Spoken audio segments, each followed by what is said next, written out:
کب گناہوں سے کنارہ میں کروں گا یا رب۔ اپنی بیویوں سے حسن سلوک، سب سے زیادہ خوش اس مجمع کی بیویاں ہونی چاہیے۔ جن کی نہیں ہے وہ بھی کہہ رہے ہیں سب سے زیادہ خوش اس مجمع کی رکھیں گے خوش۔ جن کی ہیں وہ ہاتھ کھڑا کریں، جن کی نہیں ہے وہ نہ کھڑا کریں، خواہ شرمندہ نہ کریں۔ ماشاءاللہ سب سے زیادہ خوش اس مجمع کی کیوں؟ اس لیے کہ ہمارے نبی کی بیویاں ہمارے نبی سے سب سے زیادہ خوش تھیں۔ ایک دفعہ انہوں نے کہا تھا ہمارے نبی سے، یا رسول اللہ آپ خرچہ بہت تھوڑا دیتے ہیں، اس کو بڑھائیے۔ تو سرکار کو بڑی تکلیف ہوئی۔ میں نے ساری زندگی پتھر باندھے، فاقے اٹھائے، اب یہ کہہ رہی ہیں خرچہ بڑھائیں، کہاں سے بڑھاؤں خرچہ؟ ہمیشہ رہنا ہے کیا یہاں پہ؟ تو آپ کو یہ بات ناگوار ہوئی تو اللہ نے قرآن کی آیتیں اتار دیں۔ حضور نے نہیں ڈانٹا، اللہ نے ڈانٹا۔ ازواج مطہرات کو، امہات المومنین کو اللہ نے ڈانٹا۔ قل ان کنتن تردن الحیاة الدنیا وزینتها فتعالین امتعکن واسرحکن سراحا جمیلا وان کنتن تردن اللہ ورسولہ فإن اللہ اعد للمؤمنین فإن اللہ اعد، آگے کیا ہے؟ للمحسنات منکن اجرا عظیما۔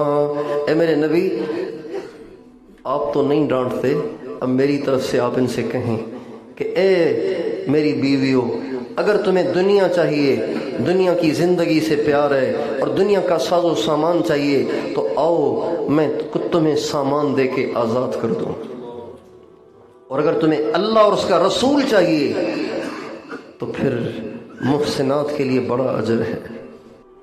اور میرے نبی نے اگر تمہیں چھوڑ دیا تو یوں نہ سمجھو کہ اس کو پھر اور کوئی ملے گی نہیں، اللہ ان کو تم سے اچھی عطا فرمائے گا۔ یہ دھمکی اللہ نے دے دی ازواج مطہرات کو۔ یہ آیات جب اتری تو سب سے پہلے ہمارے نبی نے یہ آیتیں اماں عائشہ کو بھیجیں۔ یہ آیتیں پہنچتے ہی کہا مجھے دنیا نہیں چاہیے، مجھے حضور چاہیے۔ مجھے دنیا نہیں چاہیے، مجھے کون چاہیے؟ ساری ازواج مطہرات نے کہا دنیا نہیں چاہیے، حضور چاہیے۔ تو سب سے زیادہ خوش اس مجمع کی بیویاں ہونی چاہیے۔ تو رکھیں گے نا خوش، ان کے لاڈ اور ان کے نخرے برداشت کیا کریں، ان کی ڈانٹ ڈپٹ کو برداشت کیا کریں۔ اگر وہ ٹینشن دیں تو ٹینشن نہ لیا کریں، ایک کان سے سن کے دوسرے کان سے نکال دیا کریں۔ ان کی بدتمیزیوں کو سہتے رہا کریں اور ان کی بدتمیزیوں کو دل پہ نہ لیا کریں۔ یہ ان کی پرانی عادتیں ہیں۔ اس پہ ایک لطیفہ یاد آ گیا اگر آپ کو ہمت ہو تو سنا دوں۔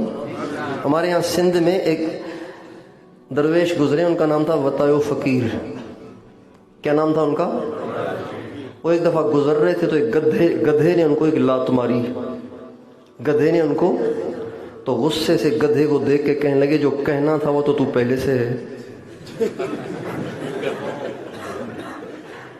آدمی غصے میں کہتا ہے نا ارے گدھے وہ تو پہلے سے، میں کیا کہوں تجھے۔ اگر وہ بدتمیزیاں کریں تو برداشت کریں، اس لیے کہ وہ ہیں ہی عورتیں، اور عورتوں کو ہمارے نبی نے ناقص العقل کہا ہے، آدھی عقل والی۔ عقل کم ہو تو برداشت بھی کم ہوتی ہے۔ ہمارے نبی کا ارشاد ہے عورتوں میں صرف دو عورتیں کامل ہوئیں، ایک حضرت مریم، ایک حضرت فاطمہ، باقی سب ناقصات العقل ہیں۔ پھر آپ نے فرمایا عورتوں میں کامل، شاید اس میں حضرت خدیجہ کا نام بھی ہے، مجھے یاد نہیں آ رہا، پرانی حدیث پڑھی تھی۔ پھر آپ نے فرمایا عائشہ کی فضیلت تمام عورتوں پر ایسی ہے جیسے سرید کو فضیلت ہے تمام کھانوں پر۔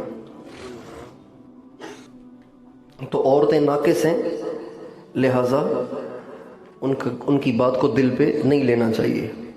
ایک آدمی لنگڑا ہے، ایک پاؤں پہ چلتا ہے، ایک طرف بیساکھی پکڑتا ہے، آپ نے اس کو کہا پانی لے آؤ، اب وہ پانی لایا لیکن وہ پانی چھلک رہا ہے، تو بھئی چھلکنا چاہیے نا بیچارہ، ایک پاؤں ہے ایک بیساکھی ہے تو پانی تو چھلکے گا نا، ہاتھ تو ہلے گا، دونوں پاؤں تو ہے نہیں کہ بیلنس کے ساتھ وہ آپ کے پاس آئے، ایک طرف بیساکھی ایک طرف پاؤں ہے تو لڑکھڑائے گا، پاؤں ہاتھ ہلیں گے تو پانی گرے گا، اس لیے کہ وہ لنگڑا ہے۔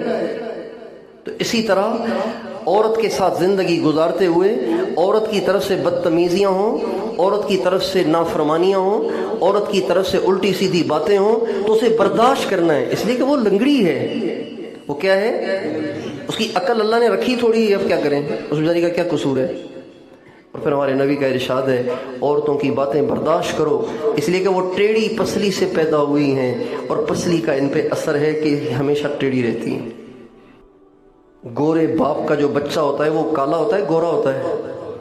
بتائیے، گوری ماں کے بچے گورے ہوتے ہیں یا کالے ہوتے ہیں؟ تو ٹیڑھی پسلی سے پیدا ہونے والی عورت سیدھی ہوگی ٹیڑھی ہوگی؟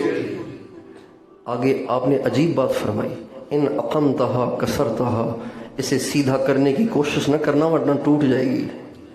پسلی سخت ہوتی ہے نا، اس کو سیدھا کریں گے تو کیا ہوگا، ٹوٹ جائے گی، لہٰذا اس کے ٹیڑھے پن کے ساتھ گزارا کرو۔ یہ سب سلوک ہے، یہ سب تصوف ہے، یہ سب کیا ہے، تصوف صرف سر پہ کپڑا ڈال کے گردن جھکا کے اللہ اللہ کرنے کا نام نہیں ہے، یہ سب تصوف ہے۔ تہذیب الاخلاق یہ تصوف کا اہم عمل ہے۔ ہماری بیویاں ہم سے خوش ہونی چاہیے،